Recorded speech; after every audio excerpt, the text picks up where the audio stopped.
everyone, and welcome to another video. So today I'd like to continue our discussion in optimization, and more specifically we'd like to continue talking about numerical optimization, and then finally, even more particularly, I'd like to talk about another method of how to choose the step size within your numerical optimization technique. So obviously this is building off some of our previous discussions, so I'm going to assume that you've already watched our discussion talking about how to set up a general numerical optimization routine, and also you've watched the immediately preceding video to this where we talked about two very simple ways to choose the step size, namely the constant step size and the diminishing step size. Now in that previous video, right, the one that's playing over here, remember we looked at how that very simple rule of the constant and diminishing step size algorithm worked reasonably well if your cost function was, you know, normal and kind of quasi well formed. We looked at two cost functions. I think we call them cost function FA and cost function FB, and then we even looked at a third cost function FC, which is the one I've actually got drawn up on the board over here. Now, if you remember, the constant and diminishing step size had issues with this type of a cost function where there might be multiple minima. There's plenty of these pitfalls where that strategy of choosing the step size can fail pretty spectacularly, right?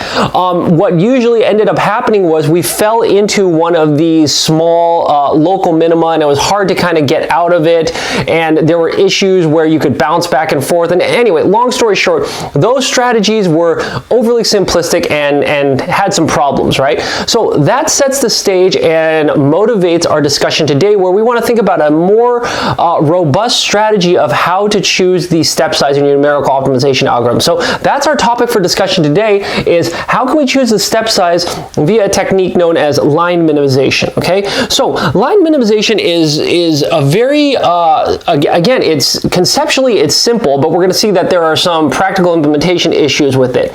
So let's go ahead and consider this cost function FC, this kind of quasi-complicated one, which again I wrote up here just for convenience. We talked about this in the previous video, but again it's just this two-dimensional cost function where it's got, you know, multiple minima in here. And for example, just to have a concrete location to kind of set the stage on how this line minimization technique would work, let's go ahead and choose some initial, I'll write it up here.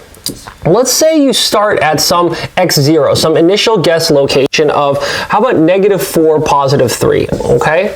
So that's, I don't know, let's draw it here, -4, +3, I don't know, it's something like I don't know, here or something like this. So here is x0, right? That's your initial guess.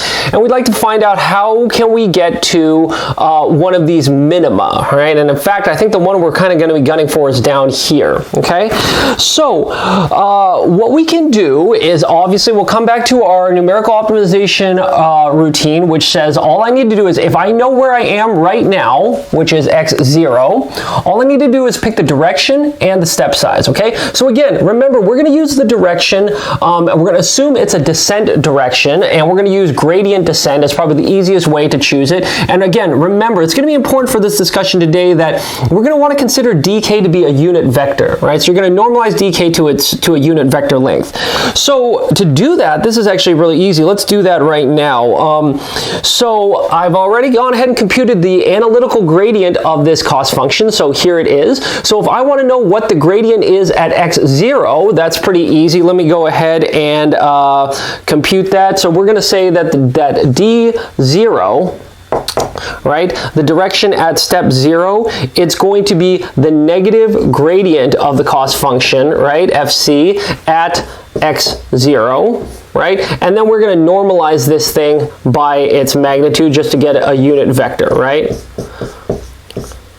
So here's the dk. So all you got to do is plug in -4 everywhere you see an x1, plug in 3 everywhere you see an x2 into this gradient expression, normalize it, yada yada. Well, if you do that, what you end up coming out with is, again, it's an ugly analytical expression with cosine, sines. Let me just get a numerical number for this, so we don't have to deal with, I won't have to write all this, but it's about 0.54 and about -0.83.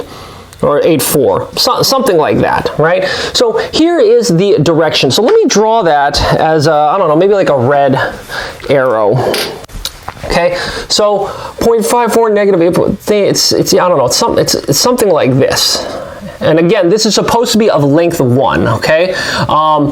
We'll go to MATLAB and draw this for real in a second. So here's D0, so that's the direction, okay? So we've got the direction set up, so now what I'd like to consider is how can we choose alpha, right? Now the next thing is how do we choose alpha 0?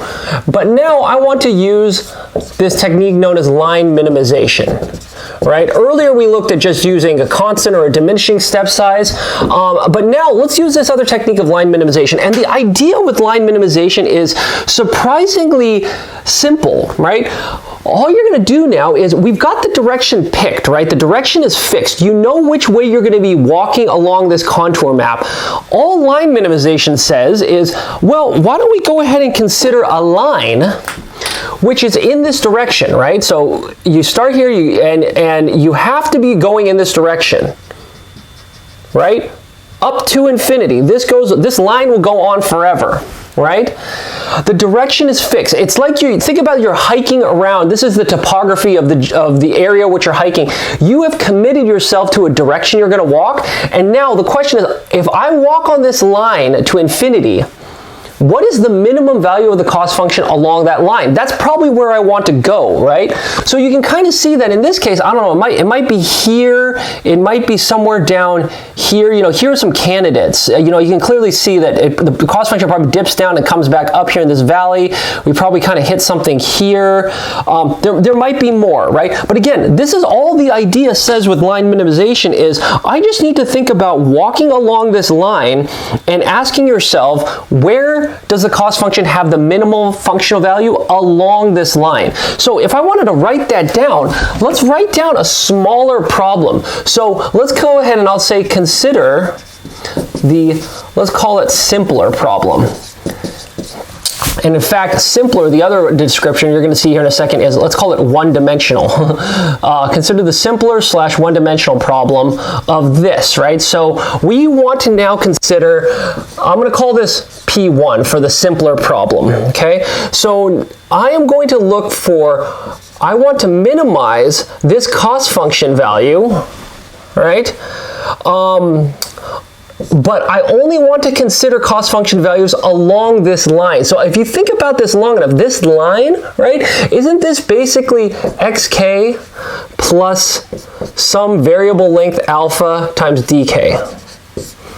Right?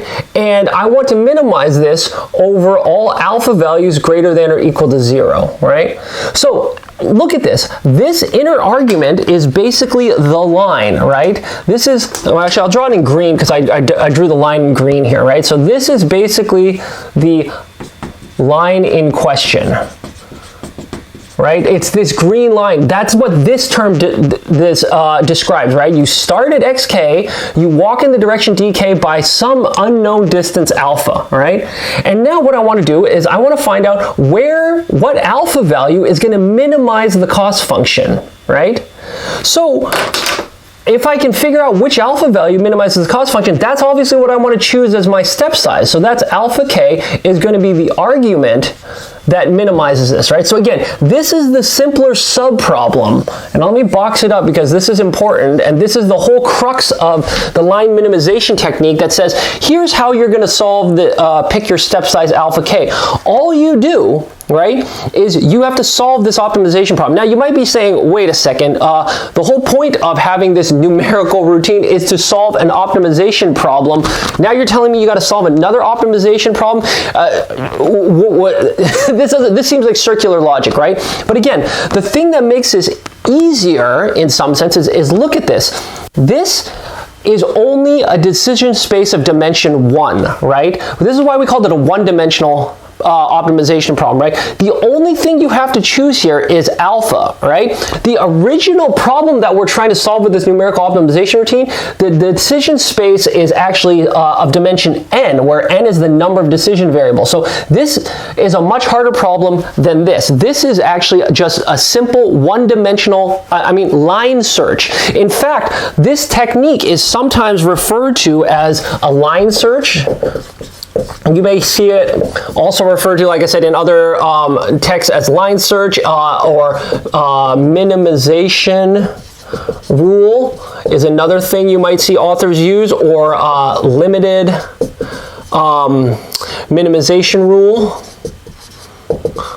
So these are other monikers that this technique goes under. So again, the idea is this is it, right? It says, okay, if you know where you are right now, if you know which direction you're headed, the only choice you have to make is how far along this line are you going to walk, right? So to solve that, you just need to solve this problem here, which is a one-dimensional optimization problem, right? So let me see. Let's go ahead and do this for this one iteration, and we're going to see how this works. So let's see. Give me a second to erase some of this, and we will work it up for this green line right here. All right, so I left most of the graphics up, but again, let's come over here and work up the case of computing alpha 0 by solving this problem, okay? So the first thing we're going to want to do is let's describe this green line. And in fact, instead of just keeping calling this thing a green line, let's call this, I'm going to call R of alpha. Right? It's like a position vector R, which is a function of alpha, right? Alpha is the only independent variable, right? We're going to parameterize this green line using a single independent variable, alpha, which is the distance along the direction that you walk, right? So if you think about this, this is actually, again, really easy to describe. In fact, this is it, right? This is the other thing. You call it, this is R alpha, right? It's this thing right here. So we can basically say that, you know, R alpha, it's just x0 plus alpha d0. And again, remember, we already know what d0 is, right? We already are committed to the direction, and we actually already know where we're sitting, right? x0 is minus 4, 3. So this is actually really pretty simple. This is just minus 4, 3 plus alpha times 0.54 times negative 0.84, right? So these are all of the x1 and x2 values as a function of alpha, right? Which satisfy, or which lie on this green line, right? So the x1 and x2 values that satisfy this are going to lie on this green line, right? So those are the only values of x1 and x2 that we really need to search over, right? So now we can easily compute this term here, right? We can compute the cost function evaluated along this line, right? So that is, I want f, and I guess it's fc. Maybe I should have put a little subscript c, because we're looking at cost function, the third one of our example set, right? Instead of A or B or C, we're looking at this specific cost function, FC, okay? So FC, now I don't need to look at it at all values of X any longer, right? I only need to look at it along this line R alpha, right? So I'm gonna write it like this, so F of R alpha, all right? Which really is just saying this is the cost function, but everywhere you see an x1, right, it needs to actually be this, right? You're only considering these values of x1. In other words, x1 is just going to be minus 4 plus 0.54 alpha, and everywhere you see an x2, we are going to substitute in 3 minus 0.84 alpha, right? So basically, yeah, you literally come over here, you take this expression, and everywhere you see an x1 up here, you replace it, right? The only x1s I'm considering are minus 4 plus 0.54 alpha, and everywhere you see an x2, you replace this thing with 3 minus 0.84 alpha, right? Yada, yada, yada, et cetera, all the way here in the cost function, right? And you do that, and that's kind of ugly, so I don't want to do this. I'm going to do this in Mathematica, and in fact, to save time, let me just show you a screenshot. This is what it looks like, right? Ugly, analytical expression, but I guess that's the adjective I should have stressed, right? It's analytical, right? We found it. We can write it down in closed form. Here's what it is. It ain't pretty, but it's definitely doable. In fact, let's get rid of all these cosines of, you know, 4s and 3s, and let me just get a number here. We'll write this down numerically, and in fact, this thing, if you simplify this and you chop off all the things to get numerical values, this is actually kind of not too bad. 106 minus 23.2 alpha plus 2.3 alpha squared. Whoops, let me write this cleanly. Alpha squared plus 20 times cosine of, what is this thing? I'm going to run out of space. Let me move this to another line so I don't, plus 20 cosine of 3 minus 0.84 alpha times cosine of 4 minus 0.54 alpha, right? That's what you end up with, okay? Right? So again, it's ugly, but the thing that you should note is look at this thing. This is only a 1D function of alpha, right? So you can plot this thing, and it's a simple plot, right? You just have FC of R alpha, which is just this expression versus alpha, right? And again, I don't know, it looks something like this.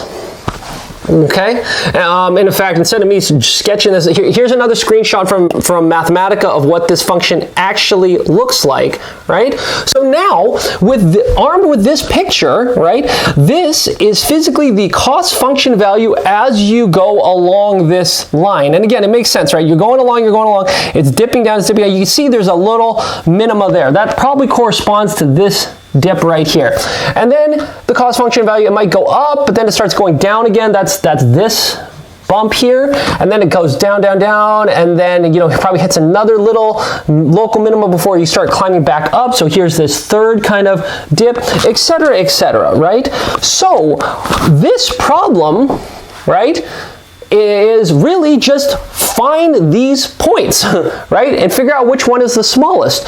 So this is, like we said, a one-dimensional optimization problem. So you can go ahead and do we're basically finding where the first derivative is equal to 0, right? This is literally elementary, or well, maybe not elementary school, but high school calculus, where you're going to find where the slope is equal to 0. We talked about this in our unconstrained optimization video. You're just finding the stationary points of a one-dimensional problem. So literally, all you need to do is take the derivative of this, right, with respect to alpha, set it equal to 0, and find out what values of alpha make that true, right? Now, the problem is, again, conceptually, that's easy, right? All you need to do is find where the derivative of FC of R alpha, all right, maybe I should write it like this, with respect to alpha is equal to 0, right? And again, I can write D, I don't have to write partials, right? Because there's not multiple independent variables. There's one independent variable alpha, right? Solve this, right?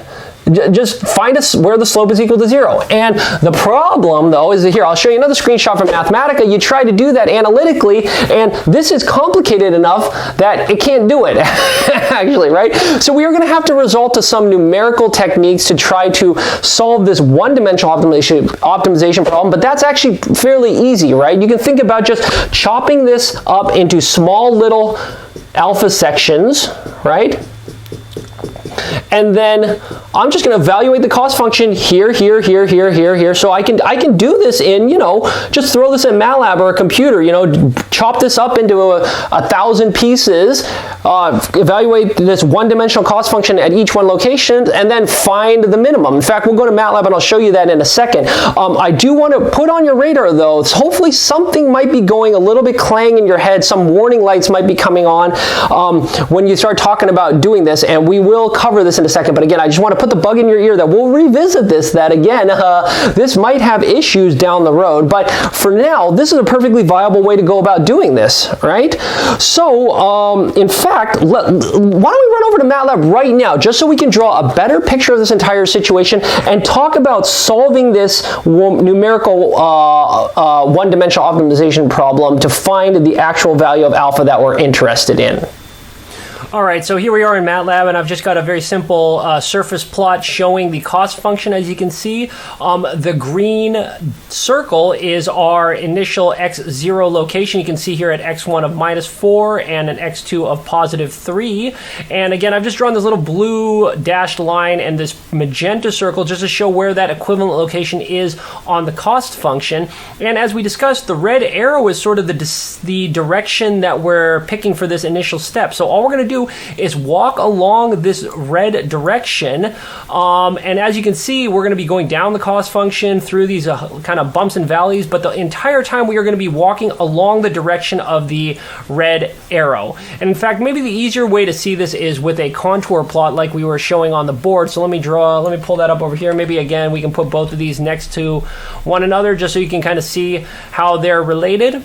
All right, so this is the picture that we've got. So now, since we're committed to this direction, all we have to do is compute the cost function value along this line. So I think we called it FC of R alpha. So I've got that in my script. Let me go ahead and run to the next breakpoint, and I'll show you what that looks like. So here's what it looks like. As we discussed, I basically created this in MATLAB by just evaluating the cost function about 1,500 times at different alpha values, and here we are. And you can clearly see that I can just simply find the minimum value with the simple call to the min function in MATLAB, right? Since I already computed this array of all the cost function values enough to draw this plot, I just need to find the smallest value. And as you can see, it's out here at an alpha k of about 6.87-ish, something like that, right? So that's it. It's pretty darn simple once we have the line defined to find the minimum, and that's our step size. And again, just to show you what this corresponds with on the surface and the contour plots, let me run a little bit further, and I'll add to this plot. So again, here's that green dashed line that we were talking about that we're walking along, and all you got to do is basically find that value of alpha by searching along this line. And again, I drew this as sort of this magenta line so you can kind of see how it overlines or overlays with the surface. So literally, we are just going along the surface in that direction, trying to find the minimum value and the minimum location. So that's the picture. Again, conceptually, it's pretty simple. Now, again, it might be interesting to look at this contour map so you can see that, yeah, we keep walking and walking and walking, and then we realize that this is not actually the overall minimum. In fact, the overall minimum is along the green line is down here, right, at an alpha value of 6.8-ish or whatever, something like that. But actually, what's interesting is this is not the overall minimum of the cost function. You can clearly see that the cost function value probably still goes down. If we were to end up somewhere around here, we'd be even closer. So it sounds like we need to iterate on this for one more location. So just to kind of highlight that, we basically have taken just one step of the algorithm. Now we want to repeat the process for this location and move again and again and again until we reach our termination criteria. So let's go ahead and hop back to the board and talk about how can we generalize this algorithm. All right, so generalizing this algorithm actually isn't really that bad. So instead of looking at concrete values, we need to keep these general. So for example, instead of D0, let's talk about what is dk, right, at a given k iteration. And now all we're going to do is, instead of, like we said, using constant values, all we're going to say is, let's say this is just dk sub 1, right, and dk sub 2, right? All you need to do is just compute the gradient at any given location and plug in the values here. Similarly, this is now, we are just going to update this. Instead of x0, this is now going to be just whatever iteration you happen to be at, and dk is just, whatever direction you happen to be at. And again, we already just did dk. So xk, again, we need to just generalize this. So this now, instead of having concrete numbers, you're going to have xk sub 1 and xk sub 2. And then this becomes, like we just talked about earlier, it's just dk sub 1 and dk sub 2, right? And those are the x1, x2 values. And now all you have to do is evaluate this at these appropriate locations slash values. So this expression just becomes a little bit more general. So instead of having numbers in here, you know, for this example, this becomes something like, it looks like, what is it? I'll just write it for completeness. 40 plus 3 times xk sub 1 plus dk sub 1 times alpha squared plus 2 times xk sub 2 plus dk sub 2 alpha squared plus 20 times cosine of xk sub 1 plus dk sub 1 alpha times cosine of xk sub 2 plus dk sub 2 alpha. Right? And again, it's still only a one-dimensional function of alpha because you're going to know all of these xk sub 1, xk sub 2, dk sub 1, dk sub 2, etc., etc. It just gets a little bit more interesting, okay? So we can now go ahead and basically code this up in MATLAB or in whatever numerical routine solver of your choice is and basically just run through this algorithm. Now, we'll do that in a second, but I do want to just point out again, to put the bug in your ear, we're going to talk about this in just a few short minutes, but again, this might be a little bit interesting because here you can see we clearly require an analytical description of the function in order to do this step here, right? In order to kind of generalize this, we needed to be able to create this analytical function, like we said, analytically, right? You need to be able to do this operation. What if that's not the case? And again, like I said, that brings up some practical implementation issues that we're going to touch upon in a second, but I just, again, want to draw your attention to it right here because this is, I don't know if I want to call it a handicap or a disadvantage or a drawback, but you know, this is just a state of the world right now. Luckily for us, since we have this analytical representation, we can run over, we can code this up, and let's do that. Let's jump back over to MATLAB and let's see how the line minimization step size selection works for this cost function. All right, so here we are, and again, here's our initial location, right? Here's x0, so we've gone ahead and computed one step, so let me go ahead and step the code, and as we saw, that was our step size, our first step size of around 6.8 or something like that, got us all the way down here. Okay, now all we're going to do is automate the process like we just talked about, and we're going to repeat the process here. So all we're going to do is compute the gradient again. That commits us in a search direction, and then we're going to do our one-dimensional line minimization along that direction to see where we end up. So let me go ahead and hit the next button. Oh, and I guess maybe what I should mention, this green X that I've drawn here on the plot to help with visualization, that's the actual minima that we're looking for down here. So you can see with one step, we actually got pretty darn close to it. Let's go ahead and step this again and see where we end up in 2 steps, and look at that. In 2 steps, we are almost exactly there. In fact, I think if we zoom in a little bit, you'll see that this is actually getting pretty close. Yeah, okay, so we didn't actually nail it, but we got really close to it. So this is just in 2 steps of the optimization algorithm. We're already pretty darn close to the minima. If we step this one more time, look at that. We basically nail it. We basically end up there, and in fact, I think if we step this some more, we actually don't get too much closer. So let me go ahead and F5, I'll run this to the end, and yeah, it basically just stays there. In fact, let me pull this over, and I'll show you another plot. So here's the cost function value. So initially, right, at our first iteration, we were, there's a reasonably high value, but look at this, it converged super duper quick. And in fact, look at the step sizes, right? Initially, we took a step size of 6.8, like we said, but then the next step size was much smaller, and then much smaller. In fact, I think if we look at these alpha values, these are gonna be, some of those are actually 0. So let me take a look at this. Let me look at alpha. Yeah, look at that. So it basically took us 3 steps to get there because subsequently those other alphas turned out to be very small. I mean, I'm sure we can chop this up into finer detail, into smaller alpha chunks to try to get these exactly, but for all intents and purposes, I think we've nailed it. So as you can see, the line minimization technique nailed it, right?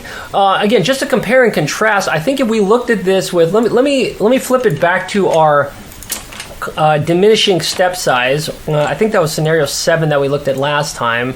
So we looked at, oh no, I'm sorry, excuse me, that was the wrong one. Let me take off this breakpoint. I just wanted to compare and contrast with like our constant or diminishing step size issue. Where was it? Oh nope, that is scenario 8. Let me run that again. So, oopsies. Oh, here it is. Okay, so again, here was our progress with the diminishing step size. In fact, we saw that it actually didn't even make it down here. It got stuck in this other minima. And it took us, we were doing this for almost 100 iterations and we still didn't even get there. But again, this is with the diminishing step size, which didn't work. And in this case, the line minimization technique seemed to work exceedingly well, right? In this case, it took us 3 steps and we got to the actual local minima. So this is really great. Now, that being said, maybe we should hop back to the board real quick and discuss situations where it might not be so great. All right, so before we leave this, I think we should talk about, like most algorithms, this has pluses and minuses. So where might we run into issues, or where might there be some extra challenges? So the first thing you can see, actually, like we just discussed, issue number 1 is if you want to analytically solve, right, you obviously need an analytical description of the system, or of the cost function, right? So to have any hope of solving P1 analytically and completely and theoretically and perfectly, right, you need an analytical description of the cost function so you can do this parameterization that we just discussed, right? So that's one challenge, because there are plenty of times where you might not have an analytical representation of this cost function. What if your cost function is just a black box, like it's an aircraft simulator or something like that, where you put some stuff in, it does some numerical simulation, and it spits out a cost on the other end? There's no analytical description of it, so you can't even parameterize it. So you might be, and I don't want to say you're dead in the water, right, because you can definitely do numerical things, but this is one challenge. If you want to solve this actually, completely theoretically and confidently, you're going to have an analytical description, right? Now, even if that's the case, right, you might not even be able to solve this. So even with an analytical description, right, we saw that this problem P1 might not be solvable, right? In fact, this is one case. The example we looked at, you try to solve this, you throw this at Mathematica and ask it to solve for where the gradient is equal to 0, or the derivative, the first derivative is equal to 0, and it just chokes. It's too complicated, right? So you might be forced then to resort to numerical techniques, right? So let's talk about that third, right? If you are running into numerical techniques, so if you're forced to use numerical techniques to solve P1, right? How can you be sure you're doing it correctly or confidently or properly, right? So how should we write that? So if you're forced to use techniques, how can you be confident of solution? Right? What I mean by that is, again, look at P1, right? The idea with line minimization is you need to find the alpha over all positive alpha values, right, from 0 to infinity. So sure, if you could analytically solve this, you can probably say you're good. But what if, I can't search from 0 to infinity with a numerical computer, right? There's just not enough memory to do that, right? So what typically happens is, in case number 3, a lot of times what ends up happening is we end up with a situation where instead of searching all positive values, you might need to approximate this and say alpha needs to be in some range of 0 to s, where s is some maximum value, right? So you're not going to be searching over absolutely every alpha, because you can say, all right, the domain of my problem is I really only care about solutions in this realm, so let's just go from alpha from 0 to 20 or something like that, right, for this particular case.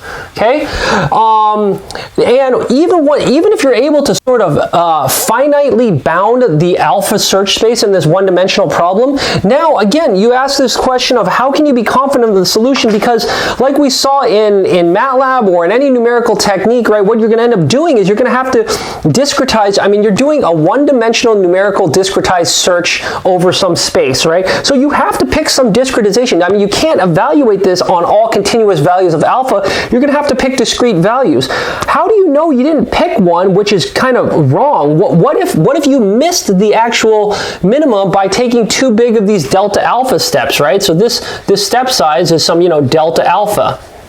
Right? What if the true minima was actually in between one of the steps that you took, right? Well, then maybe what you need to do is you need to make these alphas smaller. Now, this gets interesting because you can see that this could be potentially numerically costly. What if it costs you, or it's computationally expensive to even evaluate 1 or 2 or 3 of these points? Again, let's go back to the aircraft flight simulator case. What if your cost function, this is predicting performance of your, 787 or something like that. And now, to get a cost function value at a given, sorry, I'm pointing at the wrong thing, at a given location here along your line search space, what if that takes you a 20-minute simulator run, right? You have to set up the sim, you got to run it, it's got to do all this stuff, then it comes back with an answer 20 minutes later. Okay, well, great, that gets you 1 point. Now you need another point and another point, another. Do you see where this is going, right? If your cost function is numeric or computationally expensive to evaluate, doing this line search might not be practical or reasonable, right? And again, shameless plug, this is going to motivate our next discussion where we're going to talk about what's known as the Armijo rule, which will kind of help ameliorate this process and do a little bit more intelligent step size selection. Yeah, but that's another thing to think about, right? Okay, while we're talking about this limited sort of minimization, in this case you're only looking at alphas between 0 and some maximum value. Well, what if you could potentially miss other minima, right? What if there are multiple minima, right? So in this case, what you're doing is we're basically bounding the entire search space. So you're basically only trying to take steps within, some 0 to S value, right? You're only taking steps in this range, right? So hopefully you're still searching in the right space, but what if the actual minima is way down here, right? So here's the true global min, right? By doing this, you could potentially miss this location, right? And actually, heck, even if you weren't bounding your search space, if you just happen to be pointing in the wrong direction for your search, like for example, right here, what if, we're searching along this line, right? That's the situation we looked at, and we said we're looking for minima around here, and I think that ended up with, it got us this point initially, then it got us this point, then so we basically found this minima location, right? But what if the actual minima was, somewhere over here, again, here's your true minima or your true global min. If you just happen to be searching in the wrong direction at each one of these locations, you might not ever find this location. You might still end up down here in this situation. It depends on which directions you end up searching for, right? So again, like we said, even though this line minimization technique works quite well, there are still, a lot of things to think about when you're implementing these, right? So, okay, so with that being said, I think this is probably a great spot to leave it. I hope you enjoyed the video, and if so, I also hope you'll consider subscribing to the channel. If you scroll down a little ways and click on that subscribe button, it really does help me continue making these videos. You can also support the channel via Patreon. I wanted to say thank you to some of our existing Patreon supporters. The nice thing about this technique is that actually all the proceeds the channel receives via Patreon contributions are going to be directed towards K through 12 science, engineering, and adventures for kids and young adults. And lastly, remember the new videos come out every Monday, so I hope I'll catch you at one of these future discussions and we can all learn something new together. So until then, I think I'll sign off. Talk to you later. Bye.